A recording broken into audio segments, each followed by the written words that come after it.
नमस्कार दोस्तों, स्वागत है आपका मेरे चैनल में। और देखिए, विंटर सीज़न के फ्लावर्स के सीड्स मैंने लगाए थे, लेकिन सारे ही एनुअल क्रिसैंथेमम निकल गए हैं। तो किसी को चाहिए होगा तो अगर आसपास है कोई तो ले जा सकता है। मेरे यहाँ से कोई मेरे आसपास का देख रहा है वीडियो, तो किसी को चाहिए एनुअल क्रिसैंथेमम के पौधे तो ले जा सकते हैं। तो देखिए, आज की वीडियो में फ्रेंड्स मैं आपको मिर्ची के जो छोटे छोटे पौधे हैं किस तरीके से उनको शिफ्ट किया जाता है। घर पर ही आप हरी मिर्च के पौधे लगा सकते हैं, खुद ही घर पर सीड्स तैयार कर सकते हैं। तो उसकी भी पूरी डिटेल वीडियो मेरे चैनल पर है। आज मैं आपको बताऊंगी कि इन छोटी छोटी मिर्च के पौधों को मैं किस तरीके से शिफ्ट करती हूँ। तो फ्रेंड्स, इनको लगाने का तरीका थोड़ा सा अलग होता है। इन्हें हम डायरेक्ट, अगर हमारा ग्राउंड गार्डन है तो हमें डायरेक्ट अपने ग्राउंड गार्डन में नहीं लगाना चाहिए, क्योंकि ग्राउंड गार्डन में डायरेक्ट धूप आती है और उसमें हमारे पौधे ख़राब हो सकते हैं। क्योंकि अभी ये बहुत नाजुक छोटे छोटे पौधे हैं, इनको हम अगर दूसरे पॉट में शिफ्ट करेंगे या फिर दूसरी जगह पर शिफ्ट करेंगे तो ये जो है मर भी सकते हैं। तो देखिए, अभी भी छोटे छोटे पौधे अभी भी उग रहे हैं। तो मैं इतने सारे तो मैं नहीं लगाऊंगी, जितने मुझे चाहिए मैं उतने ही लगाऊंगी। और उसके बाद किसी को चाहिए होंगे तो वो मेरे यहाँ से ले जा सकता है। तो फ्रेंड देखिए, इनको निकालने का तरीका इस तरीके से है कि आपको बहुत मतलब सावधानी से इनको निकालना है। अगर आप डायरेक्ट इनको खींचेंगे तो इसकी जो जड़ें हैं वो टूट जाएंगी। तो आपको किसी खुरपी की मदद से या फिर कोई चम्मच वगैरह होता है उनकी मदद से आपको मिट्टी, हल्की सी मिट्टी इनकी ऊपर की तरफ करनी है। तो ये इस पौधे की रूट्स आसानी से निकल जाएंगी। देखिए, इस तरीके से आपको इसको पूरा मिट्टी समेत ही निकालना है और फिर आप इसको अलग अलग करके आसानी से अलग अलग पॉट में इसको लगा सकते हैं।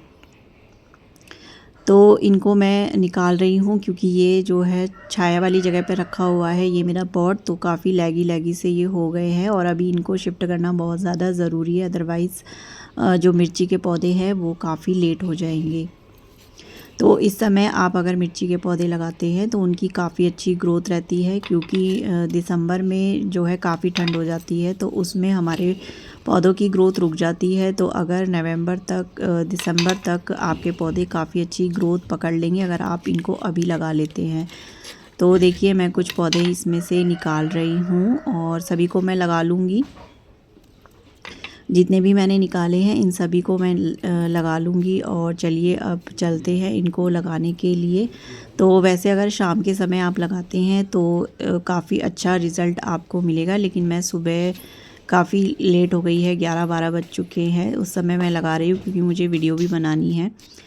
तो अगर आप बिगिनर हैं तो शाम का समय ही चूज़ करें इनको लगाने के लिए। देखिए, इतने सारे पौधे मैंने निकाल लिए हैं और इनको लगाने के लिए यहाँ पर मैंने इस तरीके के जो ये दही के कप होते हैं इनका मैं इस्तेमाल करूँगी। नीचे से मैंने इनमें ट्रेनेज होल किया हुआ है। तो ये सभी छोटे बड़े डब्बे मैं यूज़ कर रही हूँ और इसमें से कुछ एक ये फूड कंटेनर का भी डब्बा है। मतलब इस तरीके के जो छोटे छोटे डब्बे होते हैं उनका इस्तेमाल आप सीडलिंग्स लगाने के लिए कर सकते हैं। तो ये देखिए, मैंने यहाँ पर 6 डब्बे ले लिए हैं। इसके अलावा आप जो डिस्पोज़ल कप्स होते हैं उनका भी इस्तेमाल कर सकते हैं। और ये है मेरी कैट, जो कि जैसे मैं काम करने शुरू कर देती हूँ तो ये जहाँ जहाँ मैं जाती हूँ वहीं वहीं मेरे पीछे पीछे आ जाती है। तो देखिए, इस तरीके के कप भी इस्तेमाल कर सकते हैं, भले ही वो यूज़्ड किए हुए हों तो उनका भी इस्तेमाल आप कर सकते हैं। यहाँ पर ये मैंने मिट्टी इकट्ठी की हुई है, झाड़ू वगैरह लगाती हूँ जो बच जाती है इधर उधर से, तो इन सबको मैंने यहीं पे रख दिया है। तो मैं इसी मिट्टी का इस्तेमाल करूँगी क्योंकि इसमें अच्छे से जो है गोबर की खाद वगैरह मिली हुई है। तो आप साधारण जो गार्डन की सॉइल होती है उसको लेके उसमें थोड़ी सी गोबर की खाद मिक्स कर लीजिए और आप इसमें इस तरीके से सभी कप में आप भर लीजिए। तो यहाँ पर देखिए, मैंने इस्तेमाल कर लिया है इन सभी चीज़ों का और सभी में मैंने मिट्टी भर ली है। आप चाहे तो इस तरीके के जो ये नर्सरी बैग होते हैं उनका भी इस्तेमाल कर सकते हैं। तो इनको मैंने छाया वाली जगह पर रख दिया है क्योंकि अभी काफ़ी धूप हो रही है, तो कुछ दिनों तक हमें इन्हें छाया वाली जगह पर ही रखना है ताकि हमारे जो पौधे हैं वो अच्छे से सेट हो जाए। तो देखिए, मैंने डिस्पोज़ल कप में भी आपको दिखाने के लिए भर लिया है और इस तरीके के जो नर्सरी बैग होते हैं उनका भी इस्तेमाल आप कर सकते हैं। और यहाँ पर मेरी कैट जो है पानी पी रही थी, क्योंकि दिन में तो काफ़ी गर्मी होती है, तो इसको पानी पीने देंगे। और यहाँ पर तब तक हम अपने पौधों को अलग अलग कर लेते हैं, क्योंकि हमें एक एक पौधा लगाना है, हर एक पॉट में एक एक पौधा लगाना है। और चाहे तो दो दो पौधे भी हम लगा सकते हैं, क्योंकि हो सकता है कई बार एक पौधा हमारा ख़राब हो जाता है या कोई कीड़ा भी खा सकता है पौधों को। तो मेरे तो काफ़ी बार ऐसा हुआ है कि मैं लगाती हूँ पौधे और वो पूरा का पूरा पता नहीं चूहा खाता है, गिलहरी खाती है, कि पूरा पौधा ही वो साफ़ हो जाता है। तो एक उसमें मैं दो दो पौधे मैं लगा दूँगी जो बड़े बड़े हैं। तो इस तरीके से आपको पानी भर लेना है और इनको आपको पहले ही जहाँ पर आपने इनको रखना है पहले वहीं पर आप इनको रख दीजिए, उसके बाद इनमें आप पौधे लगाइएगा। तो ये एक आड़ में मैंने इनको रखा हुआ है, अच्छे से पानी से इसको भिगा देना है, जो भी मिट्टी होगी आपकी नीचे तक गीली हो जाएगी। उसके बाद आपको इस तरीके के जो ये अगर आपका कोई मतलब मोटा पत्थर वत्थर है तो उसको आप हटा दीजिए, और इस तरीके से अच्छे से मिट्टी, कई बार ऐसा होता है कि ऊपर से ही गीली होती है, नीचे से मिट्टी गीली नहीं होती है, तो अच्छे से पानी डालकर नीचे तक की मिट्टी आप गीली कर लीजिए। और उसके बाद इस तरीके का कोई भी चीज़ लेकर, लकड़ी का टुकड़ा या पेचकस मैं यहाँ पर रखती हूँ, और तो इस तरीके से आपको छेद करना है और उस छेद में आपको आराम से इस सीडलिंग्स को लगा देना है और अच्छे से मिट्टी को हल्के हाथ से दबा देना है। तो हल्के हाथ से दबाएंगे हम, ताकि हमारा जो पौधा है वो ख़राब ना हो, क्योंकि अभी जो सीडलिंग्स हैं वो काफ़ी नाजुक होती हैं, इनकी जड़ें भी काफ़ी डेलिकेट होती हैं। तो सावधानी से अपने पौधों को इस तरीके से हमें शिफ्ट करना है। तो इस तरीके से लगाने के बाद आपको 3-4 दिन तक इनको छाया वाली जगह पे ही रखना है, धूप में इनको नहीं रखना है। और जब भी आप इनको धूप में रखें तो धीरे धीरे ही इनकी धूप बढ़ाएं।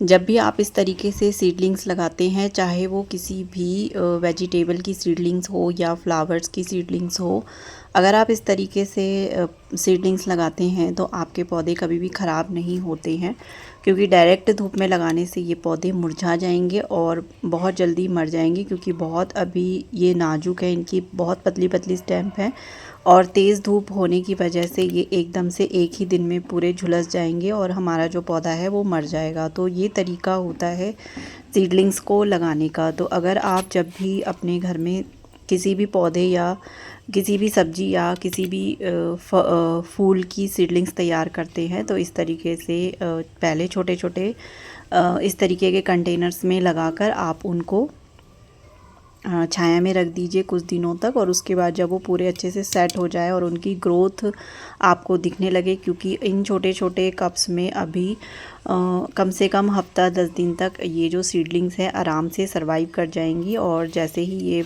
बड़ी होती हैं उसके बाद आप अपने मन चाहे जगह पर इनको लगा सकते हैं, चाहे आप ग्राउंड गार्डन में लगाइए या फिर आप किसी ग्रो बैग्स में लगा दीजिए। मिर्च के पौधे को लगाने के लिए हमेशा ही कम से कम 12 इंच का जो पॉट है या ग्रो बैग है आपको देना चाहिए। अगर आप 12 इंच या उससे बड़े ग्रो बैग में अगर आप लगाते हैं तो आपका जो मिर्च का पौधा है बहुत अच्छी ग्रोथ करता है और उसमें आसानी से फ्रूटिंग भी हो जाती है। और मिर्च का पौधा परमानेंट नहीं होता है, इसके सीडलिंग्स तैयार करते रहने पड़ते हैं और आसानी से आप घर पर इनकी सीडलिंग्स तैयार करके आप पौधे लगा सकते हैं। आपको एक भी मिर्च जो है मार्केट से परचेज़ करने की ज़रूरत नहीं पड़ेगी। तो देखिए यहाँ पर मेरे सभी पौधे लग चुके हैं। तो देखिए कुछ दिन पहले मैंने आप लोगों के साथ शेयर किया था कि इस तरीके के 10-10 केजी के आटे के बैग में भी आप आसानी से हरी मिर्च का पौधा लगा सकते हैं। और इसमें अब मेरी तीसरी हार्वेस्टिंग है ये, तो आसानी से आप इनमें मिर्च का पौधा लगाकर हार्वेस्टिंग भी ले सकते हैं। तो ये जो सीज़न है विंटर सीज़न बहुत अच्छा सीज़न होता है कोई भी वेजिटेबल्स लगाने का। इसमें आपको ज़्यादा अपने पौधों की देखभाल नहीं करनी पड़ती है और आसानी से आपके पौधे फ्रूटिंग पर भी आ जाते हैं। और जब भी आप मिर्च का पौधा लगाएं तो उसको ऐसी जगह पर रखें जहां पर उसे दिन भर की धूप मिलती हो, तो आपका पौधा अच्छे से ग्रोथ करेगा और अच्छे से उसमें फ्रूटिंग भी होती रहेगी। तो बस फ्रेंड्स आज की वीडियो में इतना ही। आई होप मेरी वीडियो आपको पसंद आई होगी। पसंद आई हो तो प्लीज़ वीडियो को लाइक, चैनल को सब्सक्राइब ज़रूर कर दीजिएगा। ऐसी ही और गार्डनिंग से रिलेटेड इन्फॉर्मेटिव वीडियोस के लिए। तो और बेल आइकन प्रेस करना बिल्कुल भी मत भूलिएगा फ्रेंड, ताकि जब भी मैं कोई नई वीडियो डालूँ उसकी नोटिफिकेशन आप तक पहुंच सके और आप मेरी वीडियो को देख सके।